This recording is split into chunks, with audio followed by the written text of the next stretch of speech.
Bismillahirrahmanirrahim. Atau life hack surat Al-Qasas dan surat Toha, kisah Musa. Ketika Nabi Musa berangkat dari Mesir ke Yordania, dulu namanya Madian, kalau sekarang namanya Yordania. Sampai di Yordania itu Nabi Musa capek banget. Beberapa hari perjalanan sendiri, nggak ada kendaraan, kekurangan bekal, nggak istirahat cukup. Dalam keadaan sangat lelah seperti itu, Nabi Musa tiba-tiba ngelihat ada dua cewek lagi ngantri ngasih minuman ternak. Lagi ngantri ngasih minuman ternak. Terus Nabi Musa nanya, "Ma khatbukuma?" Apa arti ma khatbukuma? Apa masalah kalian? Ada apa kalau bahasa kita? Bukan akunnya apa ya Mbak? Bukan boleh minta nomor telepon enggak? Tinggalnya di mana Mbak? Mbak udah punya pacar belum? Dan seterusnya. Enggak, cuma nanya ma khatbukuma. Fokus kepada masalahnya. Apa masalah kalian? Mereka mengatakan ayah kami sudah tua, enggak bisa menggembala, dan kami juga enggak bisa ngasih minuman ternak kami sebelum laki-laki itu pada selesai. Jadi kami ngantri. Nabi Musa bilang biarkan saya membantu. Akhirnya diambil timba-timba yang besar. Nabi Musa turun ke bawah ngambil air, ngasih kepada ternak 1, 2 sampai sekian puluh, sekian ratus. Selesai perempuan itu pulang. Nggak ada PDKT, nggak ada caper-caperan, nggak ada gombal-gombalan. Ayah kamu tukang las ya? Bukan. Oh bukan ya, ya udah ganti.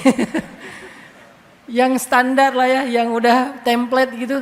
Nggak ada pembicaraan apa-apa. Perempuan itu pulang, Nabi Musa duduk di bawah pohon, kemudian Nabi Musa berdoa, Rabbi inni lima anzalta ilayya min khairin faqir. Ya Allah, saya sangat butuh kebaikan yang Engkau turunkan kepada saya. Apa kebaikannya? Jodoh. Apa kebaikannya? Rezeki. Apa kebaikannya? Tempat bernaung. Banyak. Pakai doa itu untuk cari jodoh.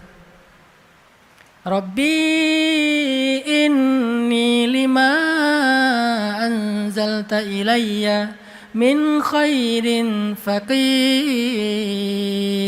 Khair banyak artinya, maka niatkan dalam hati ketika membaca doa ini. Apa khair yang kita harapkan? Khair jodoh, maka min khairin dalam hati jodoh. Khair dalam urusan skripsi supaya pembimbingnya nggak galak-galak banget. Khair, ya Allah lembutkanlah hati pembimbing itu. Sesungguhnya hatinya keras seperti batu misalnya. Apalagi masalah karir, masalah organisasi, masalah apapun, khair, minta khair. Fakir, sangat butuh kepada Allah. Itulah petunjuk life hacks dari kisahnya Musa alaihissalam. Baru habis doa kayak gitu, tiba-tiba salah satu dari perempuan itu datang menghampiri Musa. Tamshi ala istihya, jalan malu-malu. Ini life hacks buat cewek-cewek jomblo fisabilillah. Istrinya Nabi Musa, kenapa bisa dapat cowok keren kayak Nabi Musa? Sekeren apa Nabi Musa? Nabi Musa itu dikenal dengan istilah qawiyun amin. Kuat dan amanah. Amanah di sini artinya bertanggung jawab sebagai suami, enggak mentelantarkan keluarga. Dia seorang suami ideal, ayah yang ideal, family man banget. Kalau kuat, orangnya itu berusaha, nggak mudah menyerah, bekerja keras dan seterusnya. Kenapa perempuan ini begitu beruntung mendapatkan imam seperti Nabiullah Musa? Karena dia adalah ratu. Karena dia adalah perempuan istimewa. Tahu nggak mahkotanya perempuan itu apa? Mahkotanya perempuan al-haya, sifat malu.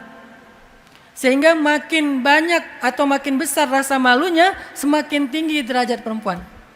Semakin tinggi derajat dia, semakin tinggi pula standar imam yang Allah untuk jodohkan kepada dia. Makanya kalau pengen dapat imam yang kelasnya kelas orang qawiyun amin, orang yang solih, maka jadilah perempuan yang malu. Tamshi ala istihya, jalan aja malu-malu, apalagi di depan kamera.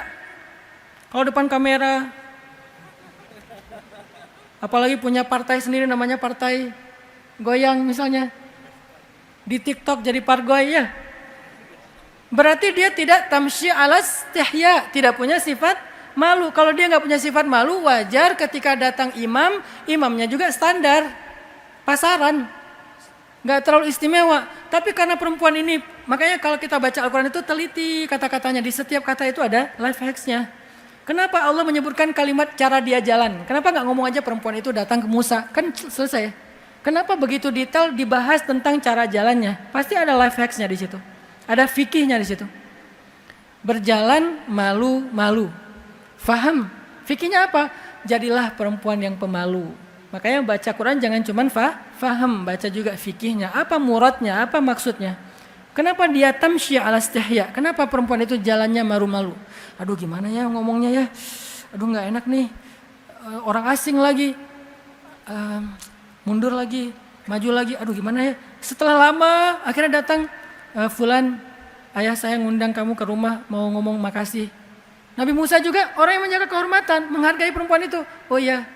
Akhirnya jalanlah mereka, Nabi Musa jalan di depan, perempuan itu jalan di belakang. Ini tutorial jalan yang bukan muhrim. Laki-laki di depan, perempuan di belakang. Karena kalau perempuan di depan, laki-laki di belakang akan membahayakan pandangan laki-laki. Apalagi pas naik eskalator di mall. Sampai segitu life hacks Al-Quran. Jadi kalau ada cewek naik eskalator, kalian jangan nempel di dua anak tangga. Tutorialnya tuh jangan hanya tutorial pandemi.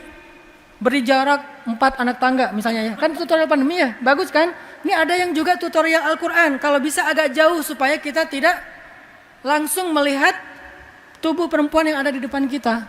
Walaupun dia berhijab. Tapi kan pandangan laki-laki itu tembus pandang. Mau kalian pakai sarung goni apa segala macam tembus. Nggak perlu dia pakai kacamata yang 3D atau apa, itu udah tembus tuh. Basirah banget kalau dalam bab itu. Kasyaf langsung. Makanya dijaga jaraknya. Laki-laki di depan, perempuan di belakang. Tapi kan nggak tahu rumah Ustadz, memang udah di Sherlock. Kan Nabi Musa nggak tahu rumahnya perempuan itu di mana. Gimana caranya? Kan nggak ada Sherlock dulu. Tinggal dikasih tahu setelah 100 meter belok kanan. Di perempatan ngambil yang kiri. Kan gitu ya, tinggal dikasih tahu dari belakang. Mas belok kiri, belok. Mas belok kanan, belok.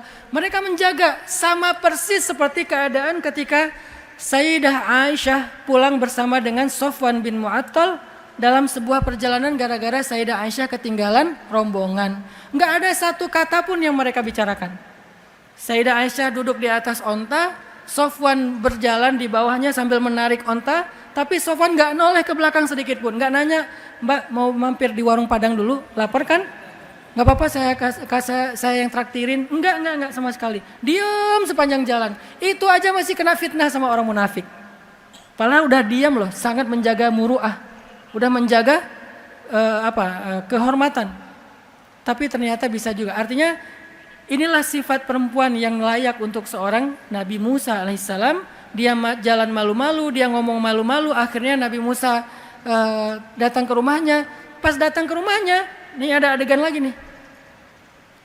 Setelah ayahnya bicara dengan Musa, ayahnya ke belakang ngomong sama putrinya ngomong gini. Ya abati, istajir. Wahai ayah, pekerjakan dia.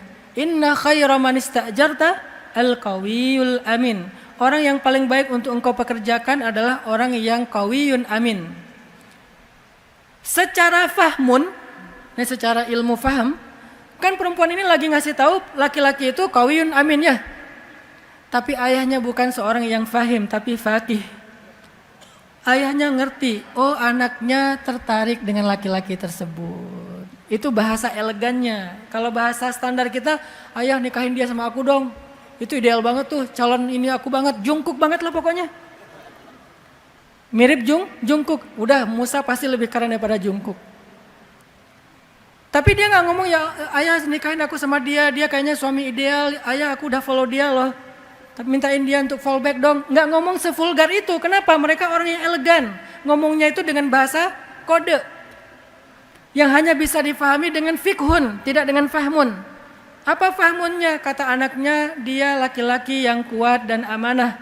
Pekerjakan dia untuk menggantikan ayah mengurus ternak. Itu fahmun, tapi fikhunnya ternyata anak saya untuk pertama kalinya memperhatikan laki-laki dan ini laki-laki yang layak untuk dia. Kayaknya dia berkenan. Langsung ayahnya maju lagi ke depan ngomong, wahai Musa, maukah engkau menikahi salah satu dari putriku? Lihat adegan dialog Al-Quran yang sangat elegan. Nggak ada dialog vulgar yang sederhana, nggak ada, semuanya elegan. Dalam elegan itulah kita membaca sejarah. Bacalah sejarah dengan karakter sejarah, jangan hanya dengan karakter kekinian. Akhirnya kita salah paham terhadap sejarah. Bacalah sejarah dengan karakter sejarah, dengan tabiat sejarah, dengan kultur sejarah. Ternyata sejarah Nabi Musa dan istrinya adalah sejarah tentang elegannya seorang perempuan. Maka bagi para jomblo, laki-laki ada Nabiullah Yusuf alaihissalam, Musa alaihissalam. Bagi perempuan, istrinya Musa alaihissalam. Dan juga seorang perempuan yang sangat hebat yang bernama Sayyidah Maryam di dalam surat Maryam. يا ربي شكرا هديت قلبي شكرا